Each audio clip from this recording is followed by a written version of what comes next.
If you're in IT, you know this feeling all too well. You've got the hardware, you've got the plan, but you're missing that one critical piece of software. So today we're going to dive into what happens when Broadcom's huge changes to VMware pricing force system admins everywhere to find a new solution for shared storage, and fast.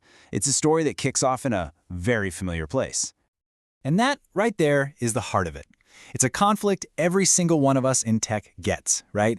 You have a technical problem that needs a solid technical solution, but your first and biggest hurdle isn't a server or a network switch, it's getting that budget approved. So, let's meet the hero of our story, a system admin we're just going to call T. Now, T's facing a classic IT challenge. He needs to stand up a brand new 3-node vSphere 8 cluster. The go-to solution, VMware's own vSAN, has suddenly become way too expensive. And look, this is a scene playing out in server rooms everywhere. T has done everything by the book. He's got 3 solid, refurbished servers ready to go. His vSphere 8 cluster is all configured. All he needs now is that shared storage to unlock critical features like vMotion and high availability. vSAN is the obvious, integrated, native choice, but that managers know, all thanks to the new Broadcom pricing, just changes the entire game. This quote from the community just nails it, doesn't it? It perfectly captures the frustration of so many smaller IT shops right now. I mean, you can have racks just full of powerful gear, but if the software licenses that tie it all together are priced out of reach, well, that hardware might as well be a very expensive doorstop. Okay, so let's pull back from T's personal story for a second and look at the bigger picture. Why is this all happening now? What exactly did Broadcom do that sent so many admins like T scrambling for alternatives? Well, the answer lies in a fundamental, and I mean fundamental, shift in how VMware products are sold. Back in 2023, Broadcom finalized its acquisition and almost immediately started streamlining. Those standalone licenses that so many small businesses relied on? Gone. They were replaced by these massive subscription-based bundles, VCF and VVF.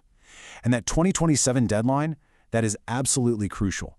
That's when vSphere 8, the last version you can really run without these pricey bundles, goes end of life. The clock is officially ticking. So, this leaves small IT teams in a really tough spot, facing 3 pretty difficult paths. Option 1, just pay up. Get on board with the new subscription model. Option 2, abandon VMware entirely and migrate to a different platform. Or Option 3, do what T is trying to do. Roll up your sleeves and build your own solution, and just hope it holds together. None of these are easy choices.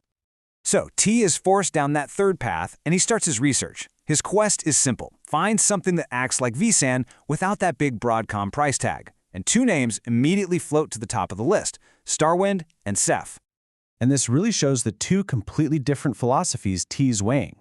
On one hand, you've got StarWind. It's a known quantity in the VMware world. It does one thing. It mirrors local storage to create a shared target, and it does that one thing really well. On the other hand, you have Ceph, the open-source behemoth. It can do pretty much everything, but all that power comes with a notoriously steep, brutal learning curve. This piece of advice from an experienced admin out there is so telling. It hints at the real-world trade-offs you have to make.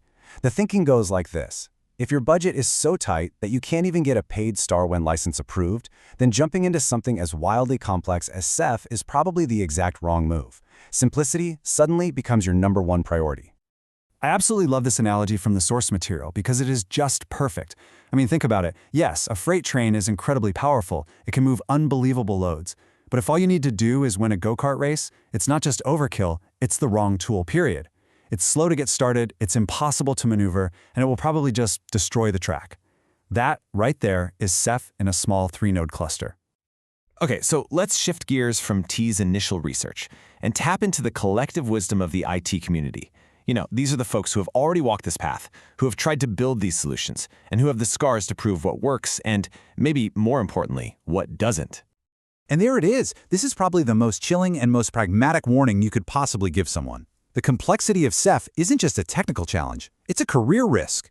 When you're managing a do-it-yourself system that holds all of your company's production data, a small mistake doesn't just cause downtime, it can cause catastrophic, unrecoverable data loss. So, if the paid options are too expensive and the DIY options are way too risky, what's left? Well, the pragmatic path, a good old-fashioned NAS appliance. This is the simple, reliable, boring but beautiful choice. You buy a box, you put some drives in it, and you create an NFS or ISCIC share. No, it's not a fancy, hyper-converged solution. But you know what? It's predictable, it's stable, and it just works. This table really puts it all into perspective. At the very top, you've got Broadcom's vSAN. It's perfectly integrated, but you're paying that high subscription cost. Next up is StarWind, a great alternative, but its free version is command line only, which can be a deal breaker for some. Then you have DIY Ceph. Low upfront cost in dollars, but you're paying for it with the extreme risk of complexity and data loss. And finally, the humble NAS appliance, the champion of simplicity, whose biggest trade-off is that it creates a single point of failure. As we start to wrap this up, you gotta understand that T's journey isn't just some isolated incident. His problem is a symptom of a massive shift that's happening across the entire IT industry. And it was all triggered by one company's strategic pivot away from the little guy. And that's the real takeaway here. For well over a decade, for small and medium businesses, the default answer for virtualization was simple: just use VMware. It was the safe, stable, industry-standard choice. That certainty is now gone. A new, much more complex era is beginning. And you see this search for alternatives popping up everywhere. Tech forums and communities are absolutely buzzing with discussions about platforms like Proxmox, XCP-NG, and others.